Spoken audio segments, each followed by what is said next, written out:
দেখুন, এই জয় আমাদের মোট 17 জন ক্যান্ডিডেট, তার মধ্যে আমরা 9টি পেয়েছি। আমাদের মা মাটি মানুষ তৃণমূল, আমাদের মমতা এবং অভিষেক ব্যানার্জি ঐকান্তিক প্রচেষ্টায় আমরা তাদের আদর্শ বলিয়ান হয়ে এই জয়টা প্রাপ্তি করেছি। এবং আমি গত 2বারও সেক্রেটারি ছিলাম এবং এবারও আমি বিপুল ভোটে সবাই আমাকে আশীর্বাদ করেছে এবং একদিকে আমি ভোটে জিতেছি। এই জয়টা আমার দলের যারা সিনিয়র লিডার রয়েছে তাদের আমি এটাকে উৎসর্গ করলাম এবং তাদের অনুপ্রেরণায়, তাদের চেষ্টায় এবং আমাদের আপামর প্রত্যেকটা লয়ারের প্রচেষ্টায় এবং তাদের ভালোবাসায় আজকে এই ফল দাঁড়িয়েছে।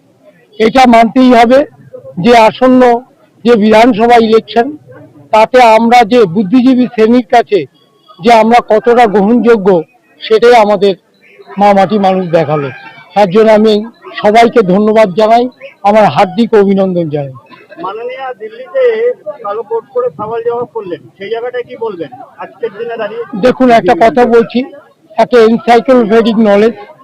আজকে অনেকে অনেক কিছু ট্রোলিং করেন, কিন্তু একটা কি ভেবে দেখেছেন, উনি কিন্তু সব জায়গায় আমাদের মাননীয় যেমন মুখ্যমন্ত্রী একাধারে কিন্তু উনি তার যে বিদ্যা, সর্ববই বিদ্যা রয়েছে, সেটা আজকে আইনজীবী হিসাবে সেটা দিল্লিতে দেখিয়ে দিলেন। এটাই আমাদের কাছে বিরাট পাওনা এবং পৃথিবীতে প্রথম কোনো সিএম, সিটিং মুখ্যমন্ত্রী এইভাবে সওয়াল করবে।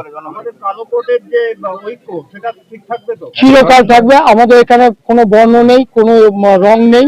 আমরা advocate, we are all same fraternity, we are sailing on the same board.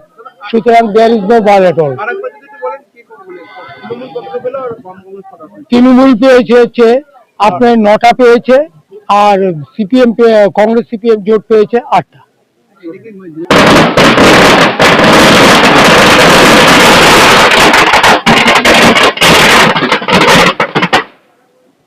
আগুন ফাগুন লেগে যাবে।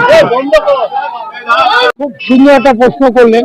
দেখুন, আমরা অ্যাডভোকেট হিসাবে এটা দাবি রাখতেই পারি, বুদ্ধিজীবী শ্রেণীর মধ্যে আমরা পড়ি এবং সেখানে বুদ্ধিজীবী শ্রেণীর মধ্যে এই জয়টা যে কতটা প্রভাব ফেলবে এটা বলা বাহুল্য। তাহলে আমরা বুদ্ধিজীবী শ্রেণীর কাছে আমরা অ্যাকসেপ্টেবল। সব থেকে আমরা পেয়েছি আমাদের প্রেসিডেন্ট শিবপ্রসাদ মুখার্জি, আমি জেনারেল সেক্রেটারি অলোক সমাজপতি, আমাদের জয়েন্ট সেক্রেটারিতে রয়েছে গৌরীশঙ্কর বল রয়েছে, আমাদের